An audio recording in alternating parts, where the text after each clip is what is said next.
శ్రీమాత్రే నమః. ఛానల్లోకి స్వాగతం అండి. జూలై 17 తొలి ఏకాదశి బుధవారంతో కలిసి వచ్చింది. ఇలా ఏకాదశి బుధవారంతో కలిసి రావడం చాలా విశేషమని పండితులు చెప్తున్నారు. మరి ఇంతటి విశేషమైన రోజున శ్రీ మహావిష్ణువు యొక్క అనుగ్రహం కోసం చేయవలసిన పూజా విధానం, పాటించవలసిన నియమాలు, అలాగే ఇంతటి విశేషమైన రోజున వృషభ రాశి వారు బకెట్ నీటిలో ఏది వేసుకున్న స్నానం చేయాలి, వాటిని స్నానం చేసే నీటిలో ఎందుకు కలుపుకోవాలి అనే పూర్తి వివరాలను ఈ వీడియోలో మనం తెలుసుకుందాం. కానీ అంతకంటే ముందుగా మీరు గనక మన ఛానల్ను ఇప్పటి వరకు సబ్స్క్రైబ్ చేసుకోకపోతే వెంటనే సబ్స్క్రైబ్ చేసుకొని పక్కనే ఉన్న బెల్ ఐకాన్ నొక్కి ఆల్ సెలెక్ట్ చేసుకుంటే మేము ఇలాంటి వీడియోస్ అప్లోడ్ చేయగానే ముందుగా మీకు నోటిఫికేషన్ వస్తుంది.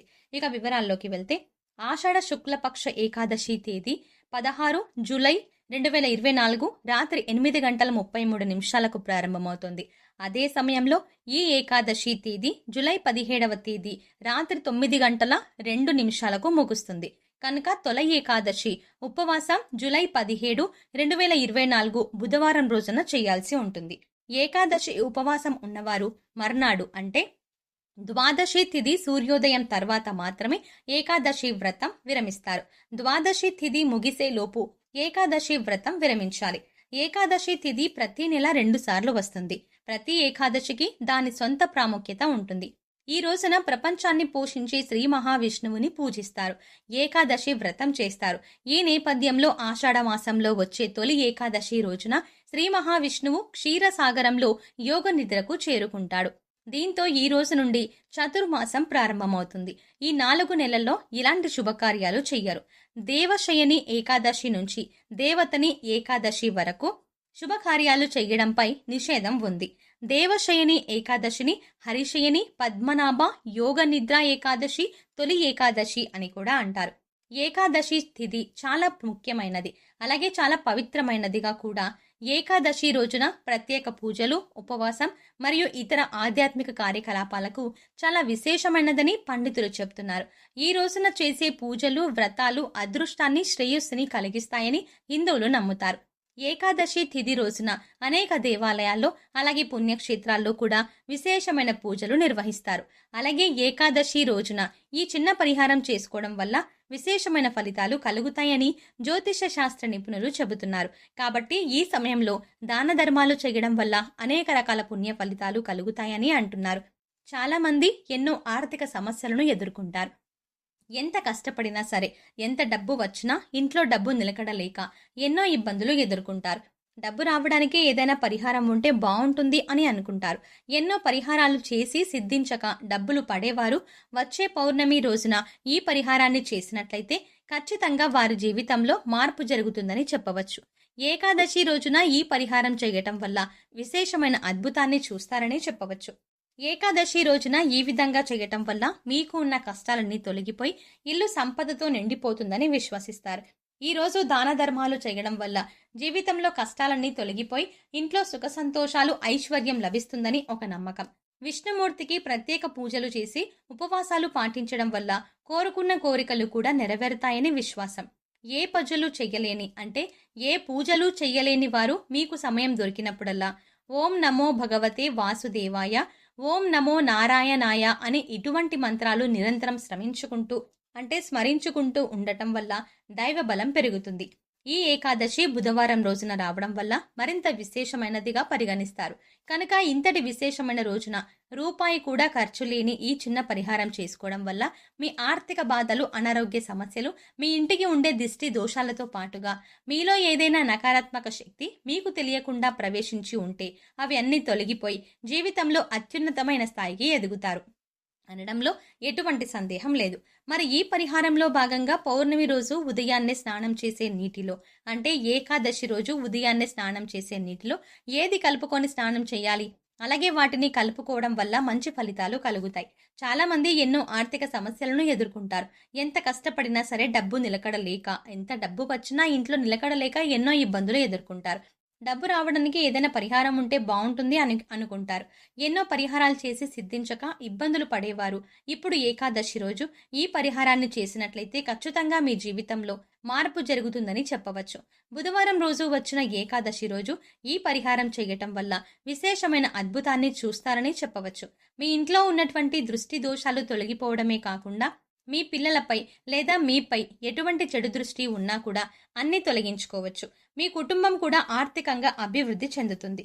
ఇందుకోసం మీకు ఒక్క రూపాయి కూడా ఖర్చు కాదు. ఈ పరిహారాన్ని కేవలం నమ్మకంతోనే చేసినట్లయితే మీ ఎదుగుదల మీరు కల్లారా చూసి ఖచ్చితంగా ఆశ్చర్యపోతారు అని పండితులు చెప్తున్నారు.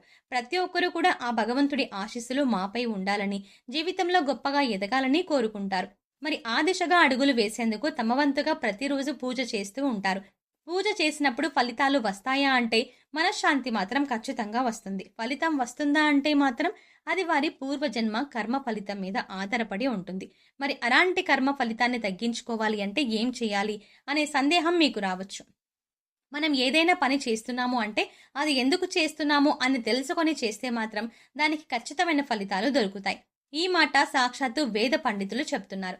చూడ్డానికి ఈ పరిహారాలు తేలిగ్గా అనిపించవచ్చు, కానీ వీటి ఫలితాలు మాత్రం చాలా గొప్పగా ఉంటాయి. ఇందుకోసం మీకు ముఖ్యంగా కావాల్సింది నమ్మకం. అలాగే ఈ పరిహారం మనకు పని చేస్తుంది, కష్టాల నుంచి బయట పడేస్తుంది అనే విశ్వాసం. పరిహారంలో భాగంగా ముందు స్నానం చేసే నీటిలో ఏమేమి కలుపుకుంటే మీకు లక్ష్మీదేవి అనుగ్రహంతో సిరి సంపదలు పొందుతారో చూద్దాం. అంతేకాదు వాటిని ఎందుకు కలుపుకోవాలి అనే విషయాన్ని కూడా తెలుసుకుందాం. ఈ సృష్టిలో ప్రతి ఒక్క పదార్థానికి కూడా ఒక ప్రత్యేకత ఉంటుంది. అంతేకాదు మనం కనుక మనసులో బలంగా సంకల్పించుకుంటే ఆ పదార్థంలో ఉన్న గుణం ప్రత్యేకమైన పదార్థాలతో చేర్చి ఉపయోగించడం వల్ల మన సంకల్పాన్ని భగవంతునికి చేరవేస్తుంది. కానీ ఈ పరిహారాలు తేలిగ్గా ఉన్నాయి కదా, చేసేద్దాం అని చేసేయడం కాదు. మనస్ఫూర్తిగా నమ్మి చేయాలి. అప్పుడే మీకు సత్ఫలితాలు అనేవి వస్తాయి. ఇక ఇంతటి విశిష్టమైన ఏకాదశి తిథి రోజున వృషభ రాశి వారు ఉదయాన్నే నిద్రలేచి చక్కగా స్నానం చేయండి. అలాగే స్నానం చేసే నీటిలో ఒక తమలపాకు, కొద్దిగా రాళ్ల ఉప్పు, అలాగే 2 హారతి కర్పూరం బిళ్ళలను పొడి చేసి వేసుకొని ఇవన్నీ నీళ్ళలో కలుపుకొని స్నానం చేయాలి. ఈ నీళ్ళతో పిల్లలు ఇంకా పెద్దవాళ్ళు కూడా స్నానం చేయవచ్చు. తమలపాకులు అంటే శుభ సూచకం.